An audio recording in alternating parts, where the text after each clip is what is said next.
लोग कहते हैं महाराज ये तो आपकी कल्पना हो सकती है, लिखा तो नहीं है ऐसा। बोले हर चीज लिखा नहीं रहता, लेकिन जो लिखा है उसके दायरे में और उससे कोई बात विरुद्ध न हो, शास्त्र की मर्यादा की कहीं अवहेलना न हो, सिद्धांत का कहीं पर पतन न हो, और इसके साथ साथ अगर किसी भाव का तर्क संगत भाव आपके मन में आता है तो उस भाव को प्रामाणिक ही मानना चाहिए, क्योंकि हृदय में भगवान ही तो प्रेरणा देते। और भगवान की लीला जो है, भगवान की लीला में भक्त जिस भाव से चिंतन करते हैं वो भाव भगवान स्वीकार करते हैं और वो भाव सत्य ही होता है। यद यद धियात उर्गाय विभावयंती तत्तद बपु प्रणय से सदनुग्रहाय। जिस भाव से भक्त भगवान को देखता है ठाकुर उसी भाव में हो जाता है। तो जिस भक्त ने ये भाव किया उस दृष्टि से यही सत्य है कि भगवान ने आंख बंद की और शंकर जी को बुलाया, आओ। किसी ने कहा नहीं नहीं हमारा दूसरा भाव है। बोले क्या भाव है? तुम्हारा भी भाव सुने। बोले हमारा भाव तो ये है कि शंकर जी को बुलाया नहीं, बल्कि ध्यान करके भगवान ने शंकर जी से कुछ पूछा। बोले क्या पूछा? बोले ये पूछा कि भोलेनाथ ये बताओ, आप विष पीते हो, आपके ऊपर विष का असर नहीं होता, तो कौन सी जुक्ति आपके पास है, वो जुक्ति जरा हमको भी बता दो, क्योंकि हमको भी विष पीना पड़ रहा है। बोले ठीक है, ये भी बात अच्छी है। भाव की दृष्टि से अलग अलग प्रकार से संतों ने अनुभव किया। एक भक्त ने कहा नहीं हमारा भाव तो दूसरा है। बोले क्या भाव है? बोले भाव ये है कि भगवान ने आंख बंद करके विचार करना शुरू कर दिया।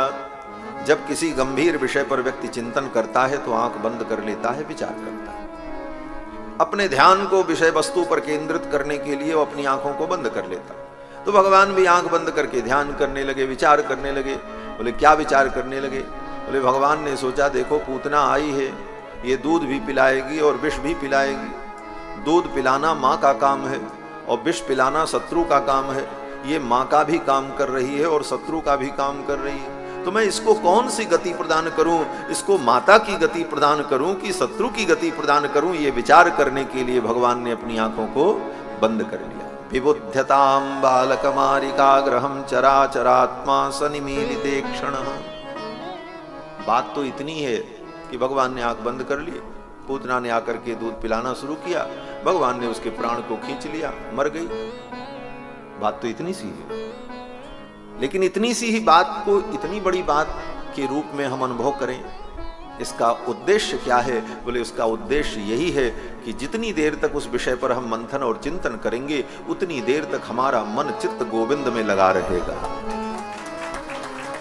नहीं तो कथा तो सब मालूम है, 2 लाइन में सारी बातें हैं, क्या है?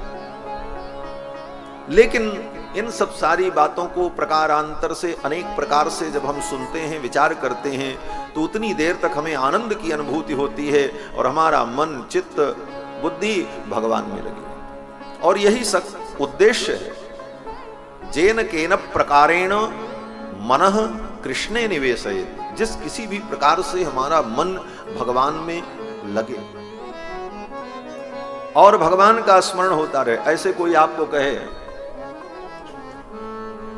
कि आओ और यहां हाल में बैठ जाओ और कोई किसी से बोलो मत और चुपचाप बैठ करके 3 घंटे तक भगवान के विषय में सोचो, भगवान का स्मरण करो 3 घंटे, तो विचार करो 3 घंटे स्मरण होगा? नहीं, 1 आध 2 मिनट होगा, 4 मिनट, उसके बाद फिर दुनिया की बात दिमाग में आने लगे। लेकिन जब कथा सुनने बैठते हैं तो कथा में जब बार बार नई नई बातें आती हैं, ऐसा वैसा, तो मन इधर उधर जाने का मौका ही नहीं पाता है। 3 घंटे अनवरत भगवान में ही मन लगा रहता है।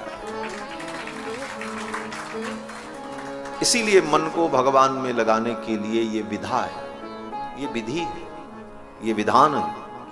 तो अनेक भाव इस प्रकार से आचार्यों ने, संतों ने अनुभव किया। एक भाव यह भी है कि भगवान ने आंख बंद कर लिया और भगवान विचार करने लगे। क्या विचार करने लगे? भगवान ने सोचा अरे हम तो आए थे वृंदावन में माखन मिश्री खाने के लिए, माखन मिश्री तो मिली नहीं है, ये पूतना जहर पिलाने आ गई। ये कहाँ से लीला में गड़बड़ी हो गई क्या? हमने जो प्लान बनाया था, हमने जो योजना बनाई थी, उसमें ये नई बात कहाँ से आ गई? तो इन सब बातों पर विचार करने के लिए भगवान ने अपनी आंखों को बंद कर लिया